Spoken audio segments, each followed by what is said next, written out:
Okay, hello everyone. Welcome. My name is Sean Wilcock, and I'm the course director for the certificate in History of Art, and I'm a fellow of Kellogg College. Um, Today, I'm just going to go over some of the core aspects of our certificate program and what you can expect from it. And at the end, there will be a Q&A. You should see a Q&A section, a box into which you can put your questions as we go. If it's to do with an administrative issue, then the course administrator, Gary, will answer that as we go. Otherwise, it will be left to me at the end to answer those questions. Um, so thank you very much for coming to find out about the certificate program.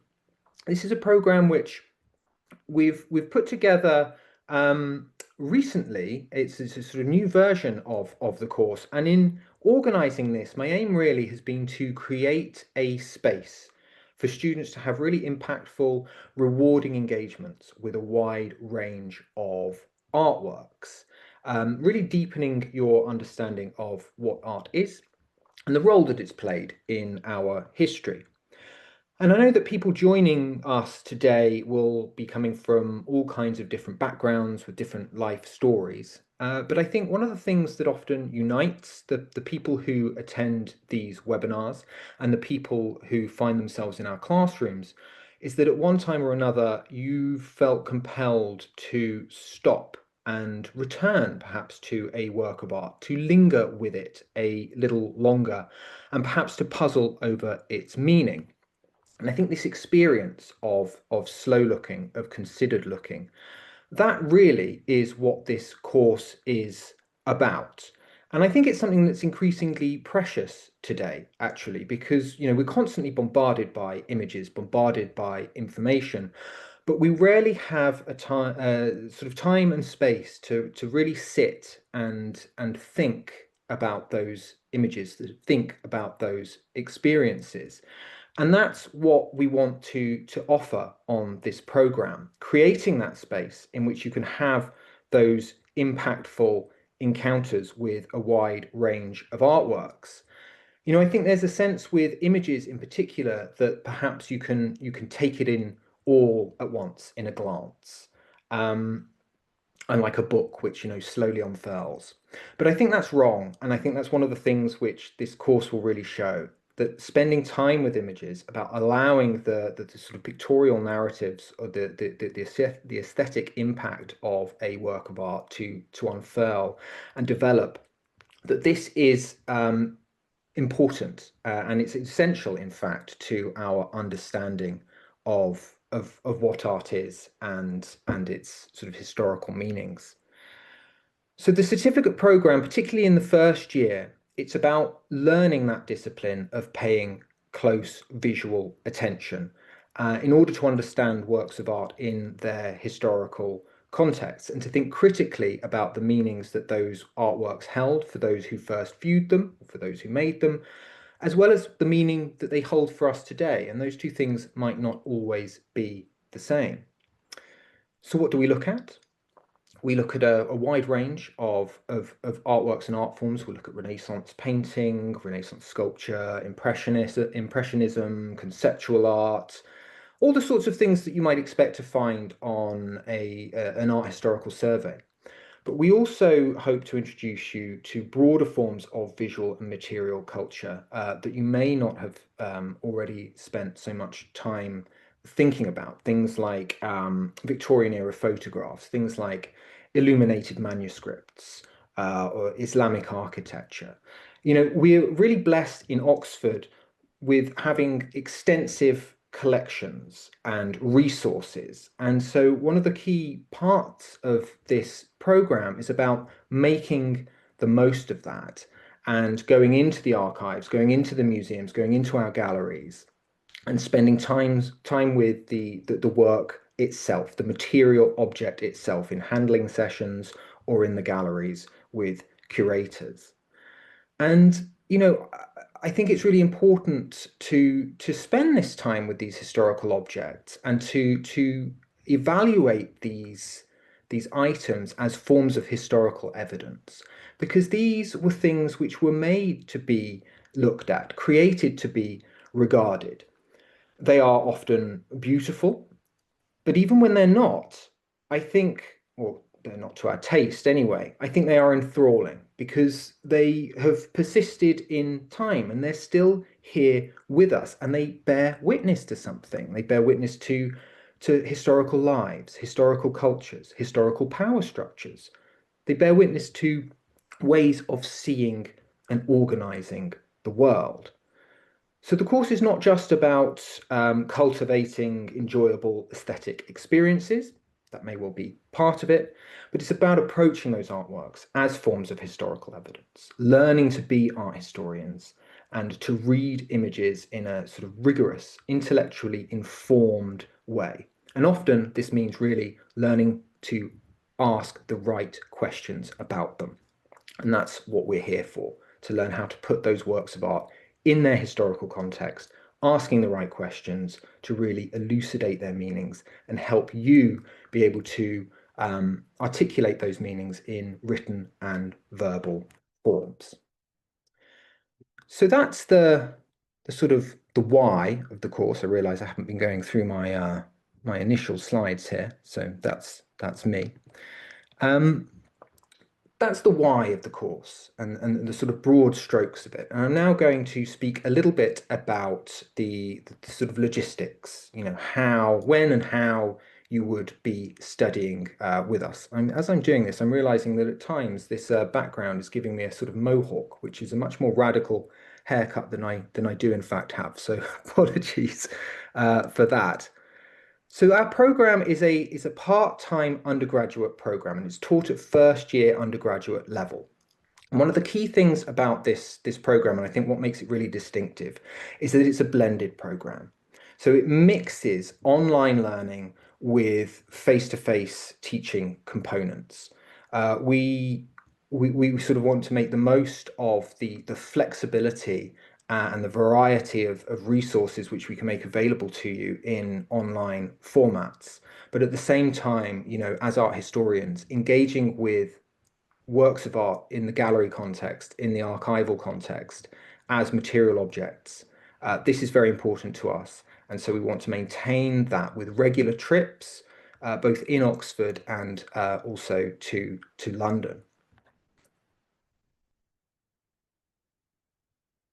The course is for anybody really who's got an interest in art and ideas.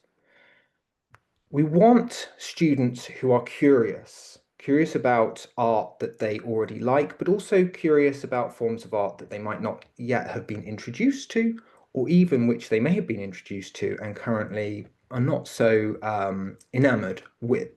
So anyone really with a broad range of curiosity about art forms and their historical, socio-political contexts. We don't require you to have already have art historical qualifications.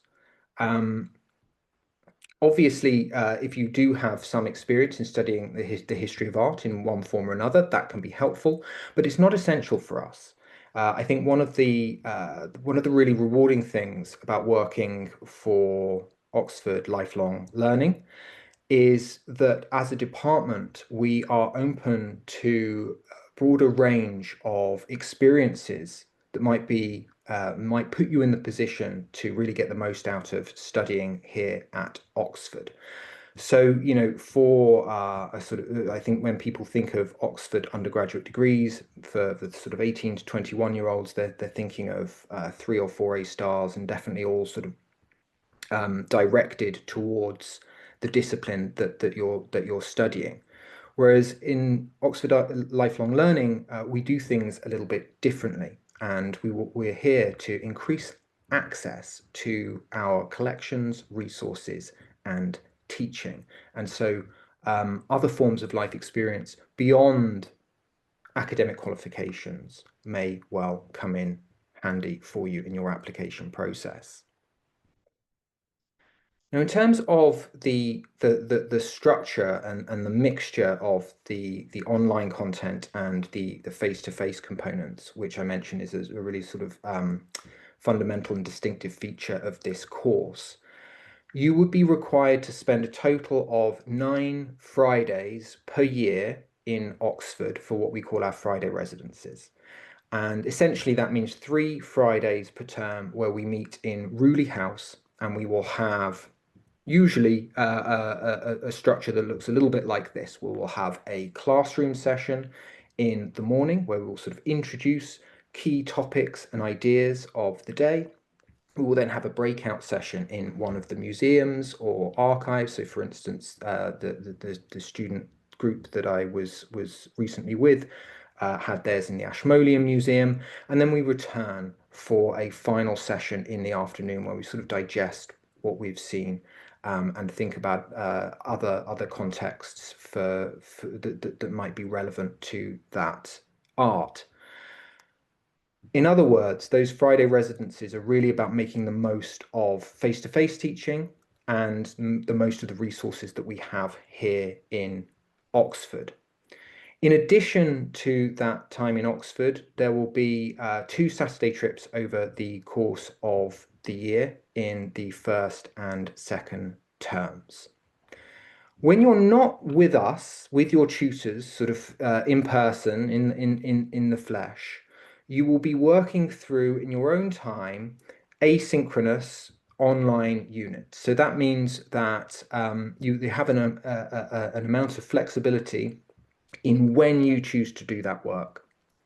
So these are online units authored by Oxford art historians, and they support your learning in between those in-person meetups. And they form it forms a sort of backbone to the undergraduate program. And there's a lot in terms of online resources that we can offer you through those online units. I think I've already gone over most of this, except to mention that during these Friday residences, when we go into the galleries and the archives, you will have a tutor with you who is a sort of specialist in the field. But we also make use of the curatorial staff. And the archival staff in these museums and collections. Again, at Oxford, we're lucky to have this sort of ecosystem of expertise ranging across academic lecturers through to curators, archivists, and people are putting on exhibitions and things like this. And we really want students to be able to get the experience of those multiple forms of expertise when it comes to the history of art. So often during that middle portion of the day on the Fridays when we meet, some of that session will involve going to an archive and having a handling session with a curator, for instance.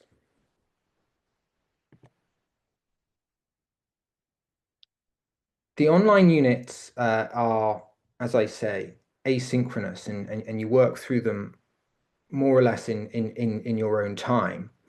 And what you'll be doing with those is working through sort of structured activities, which we set to sort of support you in your assignments. The assignments that you will be doing, things like formative assignments of sort of 500 words to 700 words, and then longer essays as well. The online units are specifically designed to help support you in writing those assignments. We know that a lot of people who come to us maybe you've been to university before and it's not the first time you've written an essay, but it might have been 20 years ago. Or perhaps you haven't really written an undergraduate level essay before. And so this is your first time, and these online units are really designed to guide you step by step through that process by studying the art historical subject matter. And to further support you in this sort of learning journey, you will be assigned a personal supervisor. You will have that personal supervisor for a year, and you will be part of a small group tutorial. Uh, Around five other students who you will meet with every term to discuss key issues and themes arising often out of those online units. And so that's one of the few times really where the online course material has a synchronous element, an element where you will attend a live, it's online, but a live online session with your peers. Other than that, you have quite a lot of flexibility in terms of how you spend your time on those. And your personal supervisor is someone that you can have one-to-one tutorials with, as well as those small group tutorials. And they're there to support you in your learning and in a sort of tailored way. So it might be that you're having a particular difficulty with the first assignment, or you're having a particular difficulty with your first long essay, or you don't understand the feedback that you got on a previous bit of work. Your personal supervisor is there to schedule meetings with and to talk through those sorts of issues and to support you. And to have sort of Oxford style tutorials of that's kind of dedicated one-to-one time where we really dive deep on a certain topic or issue. So the structure of the course is in the first year, you will be learning a new vocabulary, really, learning the sorts of terms and concepts which art historians have used to unlock works of art, to help us to understand them. So in that first term, which we call Michaelmas term, the unit is called Seeing Like an Art Historian. And that's really about getting to grips with describing the materials, the styles, the composition, or the compositional elements of works of art in a sort of rigorous and scholarly way, and in a manner that helps us to not just sort of understand, but to really analyze, to place in their historical contexts. And it places a lot of emphasis on your direct engagement with works of art. So, for instance, one of the tasks of this unit is for students to go to the Ashmolean Museum. We make time for that on one of the Friday residences. You're already there, but we make some time within that visit for you to spend 15 minutes with a particular work of art, just really allowing that experience of slow looking to develop, and out of that will become your sort of first written work, your first visual analysis. So it's really about encouraging those sort of intimate and direct engagements with works of art, with the scaffolding of art historical scholarship being built to help support those experiences, help to support you in understanding works of art in a scholarly way. The second term, What is Art, thinks about art in more philosophical terms. It looks at the history of the way in which art has been defined in different places, in different regions at different times. The role, for instance, of the rise of the museum in the 18th and 19th century in shaping our notion of what art is and art's value. And we'll have a lot of discussions in that term of what it is that at various times has constituted an artwork for an audience. What was it that made an artwork an example, for instance, of the fine arts instead of the decorative arts? What was it that made an artwork appear valuable at any given historical moment? Those are the sorts of questions which we will pursue. And in the final term, we will look at a couple of moments within the history of art which have become canonical. That's the Italian Renaissance and that moment in the mid-19th century of the rise of French Impressionism. And we will think about the ways in which art historians have the sort of methods and the concepts that art historians have used to write about those periods, to research and write about those periods.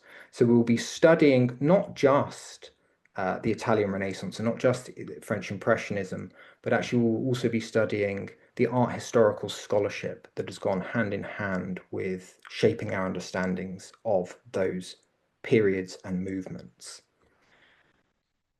All of the first year comes together, in other words, to sort of provide these building blocks for you as an art historian.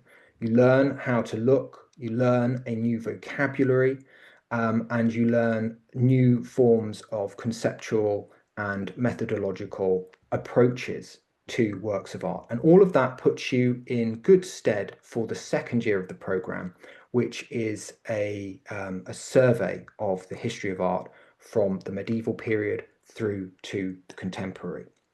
Now, some people sometimes wonder why we don't start with with the survey. We don't start at the beginning and then work our way through to the end in chronological terms.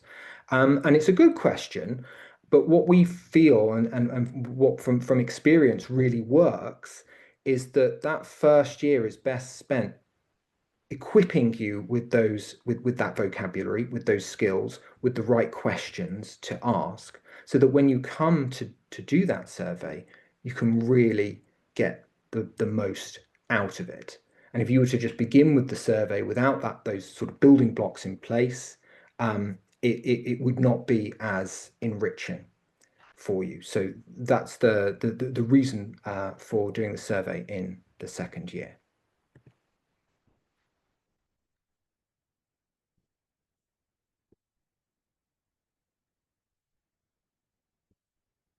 So some of you, no doubt, will be saying, well, all that sounds well and good, but what would actually be expected of you in terms of the workload? And many students coming to study with us have very busy lives. They may have families, they may have careers, they may have both. Um, and we are aware of this, and we try to design the course to make it manageable for people, for committed people who want to do it. And we do have people in full-time work who successfully do our programs. It's a part-time program, and so, in terms of the amount of work that one would expect per week, you'd be thinking of around 10 hours of study dedicated to this each week. That might vary depending on whether you have an assignment due or not. But that's a sort of rough estimate. And a lot of that time will be spent sort of doing preparatory reading for your Friday residencies or working your way through the online units. But much of that reading and much of that sort of online unit material will ultimately be sort of feeding into these assessments, supporting you in these assessments. So you can expect to do three formative assessments. That means these are assessments which are for feedback purposes only. They're for you to practice writing, to play around with ideas and applying the sort of skills and knowledge which you're accruing, but it doesn't count towards your overall grade. And so this might be a 500 word visual analysis or a 700 word biography of an object or such like. Um, and they will then help you form the necessary skills to succeed at the essays. And the essays will be between 1,500 and 2,500 words. And there are four of those in the first year. In the second year, you will have, again, a couple of formative assignments to help you find your bearing and practice out new skills which you're acquiring, and four summative assessments, again, between 1,500 and 2,500 words. There's no exam throughout all of this. You're not going to be sitting in revising and sitting in an exam hall. Most of the course is assessed through essays. If you join us and if you apply for this course, which I hope you will, and you're accepted onto it, you will be an Oxford University student, and as such, you will have access to the Bodleian libraries, which the resources are absolutely incredible. I've worked at numerous institutions, and the library resources and the support you get from library staff as well here at Oxford is, I think, unparalleled.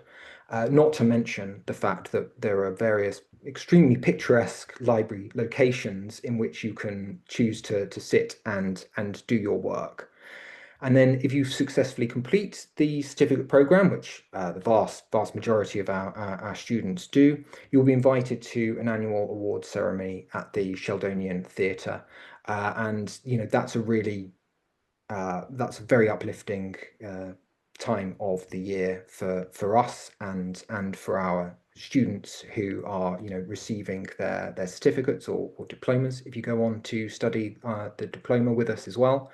And it's an award ceremony where you will be formally handed your certificate in the Sheldonian Award, the Sheldonian Theatre. And as I say, it's a very uplifting event, and there's drinks afterwards. So I've gone over the course in fairly broad strokes. I very much hope that there's something in there that appeals, and that you will think about starting an application process with us. We will be doing a future event, another sort of information session, but I will go into more depth about the application process, the interview process, for those of you who are wanting to pursue this. Please watch this space for details of that. And now I will move, if we have them, to some questions in the Q&A.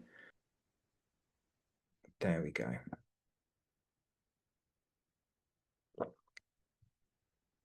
Christopher Jarman, what is the difference between the history of art and a kind of metaphysical approach of achieving a meaning of art in a general or a specific work of art?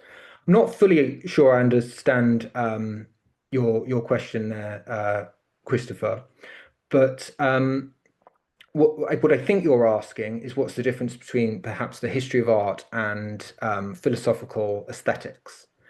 And I think these are entwined in that, particularly in, for instance, the late 19th and 20th centuries, those philosophizing on art were often influential on artists. We will be considering those sorts of metaphysical, philosophical questions of what is art, as I said in Hilary term. But a lot of what we will do is acting in a more historical way, looking, for instance, thinking about actually how did historical audiences respond to this particular work of art in its context. So we might be reading exhibition reviews and trying to suss out the language used in response to works of art and what that might tell us about its significance for a given population at a given time. Whereas philosophy is dealing in the sort of more, I suppose, transhistorical issues and definitions of what art is. We do engage with that, but it's not the whole course. We've got an anonymous question here. For someone from a completely scientific background, is there one text you would recommend as access material pre-application? Well, our first Friday residence that we ran recently was with Ben Street, whose book How to Enjoy Art, I think, is fantastic for just getting you, emboldening you, in fact, to sort of have an experience of a work of art without necessarily having the historical or theoretical knowledge about it, and being able to just through your own embodied interaction with it, with its materials, thinking about issues like size, placement, color, composition, to really get the most out of it. So we often put that on a summer reading list, it's an optional summer reading list for those candidates who are successful. And then, as I say, Ben will often teach the first class and the first museum trip of the year. So I can think of worse places to start. Certainly, it's a great book. Monica, is this still an option for international students? I'm in the US and can't travel that often. So we can't sort out visas. So the visa situation would be for a student to figure out themselves, because we're a part-time course. So a full-time course, student visas can be issued, but on a part-time course, we don't do this. However, we do have students who study with us coming from the States and other places. And one of the reasons for the recent redesign of the structure of the course, to have some online components with these regular Friday residences, these day schools in Oxford, is to enable international students to apply. And so yes, we have people from all over applying, and depending on your capacity for regular travel, that it is, yes, absolutely possible. We do, though, however, I want to stress that we see those Friday residences as a core part of the course. That time spent in Oxford is a really core part of the course. So the online units are really important, but we also do expect attendance, face-to-face attendance for those 3 Fridays each term. Um, Abby, can you explain the application process in more detail? Well, if you go online, there you will find details of the application process. It's not too onerous, but I'm not going to go into too much detail about it now because, as I say, we will be having a separate information session a little later this term or perhaps early next term.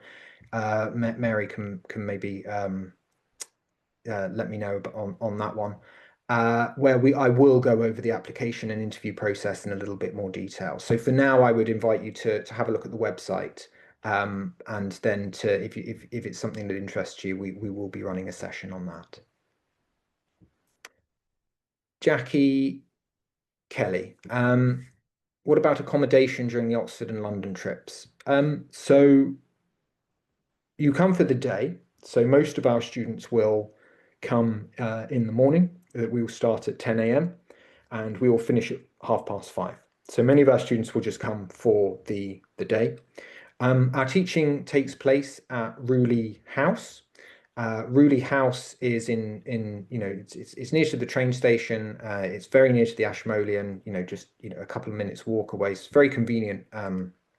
In those respects. But the upper floors of Rewley House do have some rooms. You would have to book and pay for those, but there is accommodation available, which is very convenient. Joanna, is this course a foundation course to the diploma one?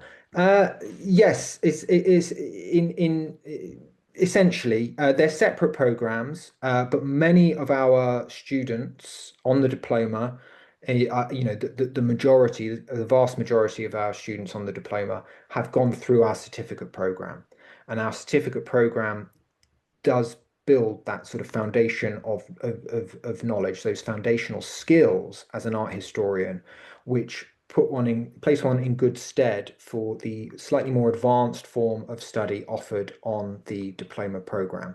The diploma is taught at second year undergraduate level, and it has much longer research projects, for instance. So if you weren't in the habit of writing quite long undergraduate level essays already within the humanities, then I think the certificate would definitely be the place to start rather than the diploma. But yes, many of our students go through the certificate, then onto the diploma, and that's what we encourage. What sort of career paths may be open with an art historical certificate? Um, So we have one student actually who's just joined us this year who's looking she's a lawyer and she's doing our art history certificate with a view to getting into art law. I mention that just because it's something that I hadn't previously thought about as a career pathway. Many of our students will go on to volunteer at many institutions for as a guide, for instance. Obviously, if you're wanting to develop a career in the art world by going into curatorial work, museum work, heritage, then doing a certificate, probably more in fact than the certificate and diploma, and it places you in good stead. It will also set you up for further study within the department, and that will depend. Being able to go on to MST level, MA level study, postgraduate level study will depend on partly on your qualifications. But many of our students will come and they will study with us at undergraduate level and then go on to study at a higher level.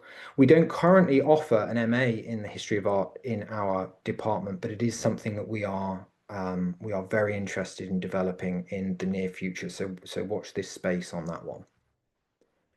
I'm currently pursuing, this is by Lipsita. I'm currently pursuing an MA in digital fashion as an international student. Can I pursue the certificate at the same time? I I don't believe so. Gary, you might be able to answer that better than I. Jane. Oh, Jane's question has vanished. Presumably, Gary or Mary have answered that one. So, Nick, you mentioned candidates who are successful. How many applicants do you take, and how many do you get? We are a popular course. We are one of the most popular courses in our department. So we recruit very well. We are not allowed to discuss numbers of applications or success rate, I'm afraid. But we are a popular and competitive course. Angela Wright, how many students do you accept each year? We will accept between 20 and 25 students for a cohort. How many applicants will be accepted? Again, it's between 20 and 25.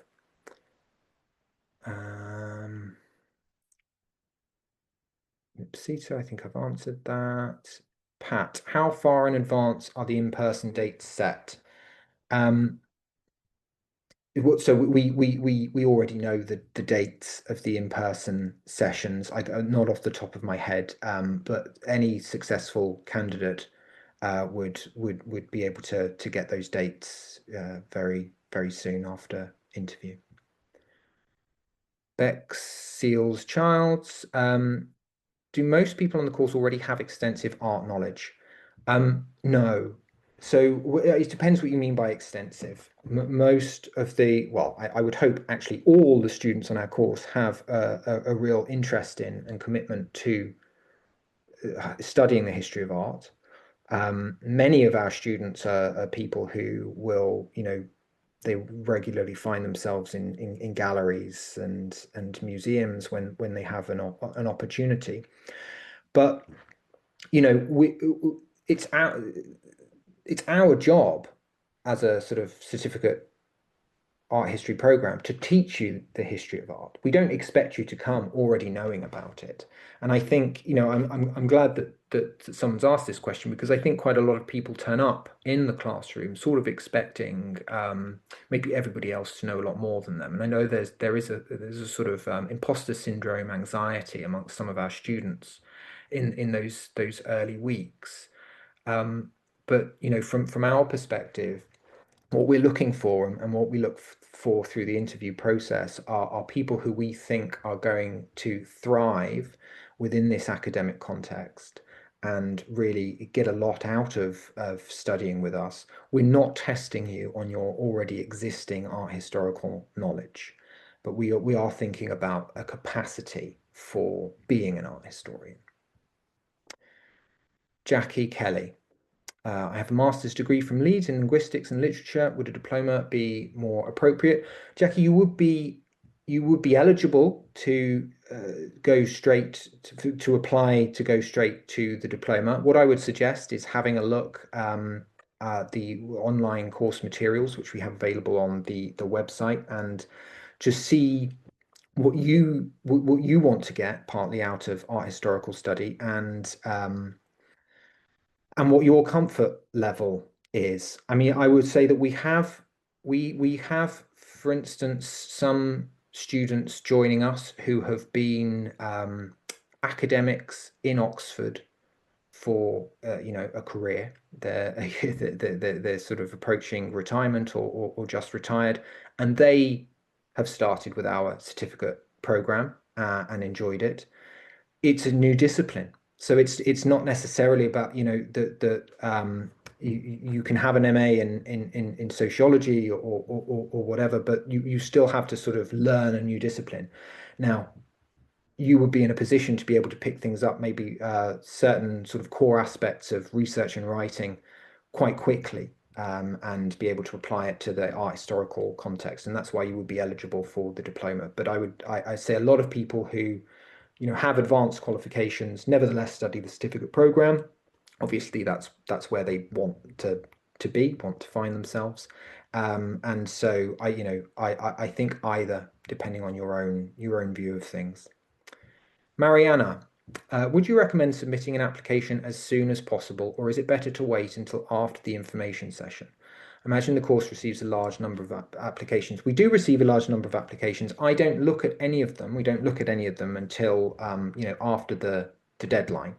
So if you submitted tomorrow, nevertheless, we're not going to look at it until the deadline.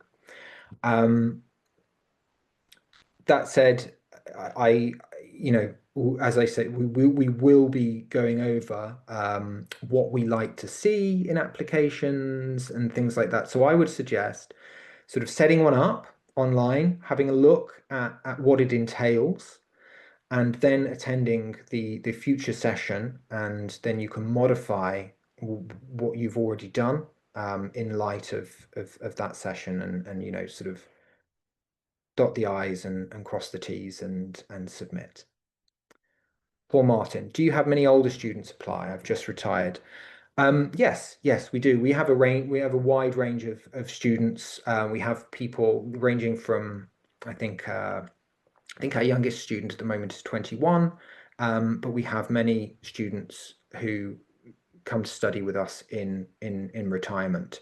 For many years we were running our classes in the middle of the day every week, so sort of a Wednesday morning or Wednesday afternoon, for instance, and so on we built up very strong following amongst retirees in Oxford and surrounding areas, and so it's always been a sort of a core element of our cohort. With this new, more flexible structure, we are finding a lot more.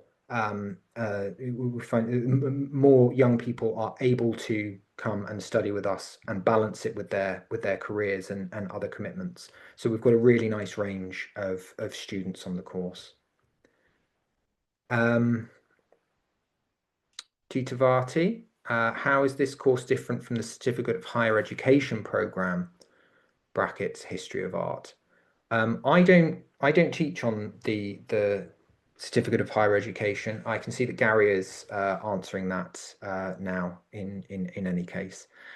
Angela, on the digital lessons, are these a classroom lesson delivered via Zoom or simply digital material to read on our own? So there will be once a term where you have a Zoom, it's not via Zoom, but an online meeting like this with your personal tutor and your small tutor group, those 5 other students in the small tutor group, where you'll discuss something for an hour. But other than that, the online units are about you engaging with material. So some of that will be you just doing reading, but we will always offer guiding questions. So, for instance, you will work through an online unit. We will introduce a topic.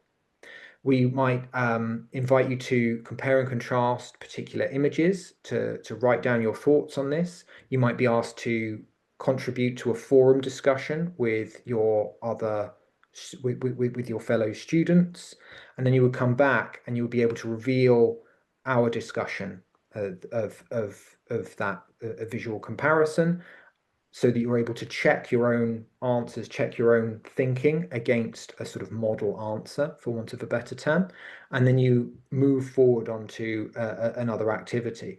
So activity is there is a sort of critical reading involved, source analysis, visual analysis. There are also sort of resources like videos which we will ask you to watch. Um, it's much more dynamic and interactive than simply being asked to read something in your spare time. Whenever you're reading something, it will always be sort of feeding through into that next part of an online session. But to go to the sort of nub of your question, it's mostly asynchronous in that it's not you having to be there alongside your fellow students at a given time. And the reason for that, as I've said, is to enable that flexibility for people with busy lives. Louise Smallwood, I'm an older student. What, if any, is the average age of your students? I think I've just answered that. We have a wide range of ages, everyone from sort of 21 right through to, you know, 80s, for sure. Rebecca Smith, this is the final question. Is there any financial support to pay for this course? Is there a likelihood that this course will be eligible for student finance, for example?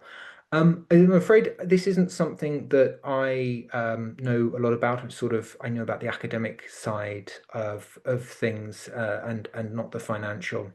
I think we do, the department does have some forms of assistance and bursaries, but you would have to look online about that. And I can see Gary is probably is typing and probably giving you a much better answer than I've just given. Okay. Well, thank you so much, everybody, for your questions and for coming. We really do appreciate your interest in the program, and I hope to see many of the names that I've seen here on in our future information sessions, and more importantly in our future applications, and to meet you all in due course at interview and in the classroom. So thank you again, and I will say goodbye.